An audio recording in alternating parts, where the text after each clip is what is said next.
প্রশ্নটার উত্তর দিই যে পিসি প্লেয়াররা সেরা না মোবাইল প্লেয়াররা সেরা।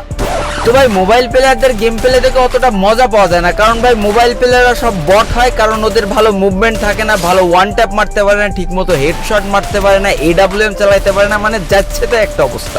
কিন্তু ভাই পিসি প্লেয়ারদের খেলা দেখে যে লেভেলের মজা পাওয়া যায়, ওদের যা মুভমেন্ট থাকে আর ভাই ওরা যা ওয়ান ট্যাপ মারতে পারে আর যে লেভেলের AWM চালাইতে পারে না, হ্যাঁ এই জন্য ভাই যুগে যুগে যত পুরো প্লেয়াররা এসেছে সব কিন্তু পিসি প্লেয়ার, কেউ কিন্তু ফোন প্লেয়ার না। আর এই কথাগুলো যারা বলে না তারা আসলে একটা বোকাচোদা। কারণ ভাই যে জীবনে একবার হলেও ফোন দিয়ে গেম খেলেছে আর যার মাথায় গুণা থেকে একটু হলেও ঘৃণা আছে, সে অন্তত পিসি প্লেয়ার আর ফোন প্লেয়ার কোনোদিন এক দৃষ্টিতে দেখবে না।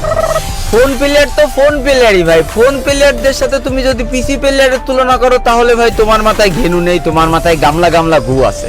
ফোনে শালা ফোন দিয়ে খেলার সময় মাত্র দুটো আঙুল দিয়ে সবকটা বাটন কন্ট্রোল করা লাগে, আর পিসি দিয়ে 10 আঙুল দিয়ে কন্ট্রোল করে ওয়ান ট্যাপ মেরে তুমি আমার বালের প্লেয়ার হয়ে যাও। শোনা আমার পিসি প্লেয়ার হয়ে ফোন প্লেয়ারদের সাথে মুভমেন্ট দেখে ওয়ান ট্যাপ মারতে খুব ভালো লাগে। বিশ্বাস করো তুমি ফোনে এসে ওই প্লেয়ারের সাথে অন বাড়িতে অন খেলো, পাশা জাঙ্গিয়া ফুটো করে ছেড়ে দেবে।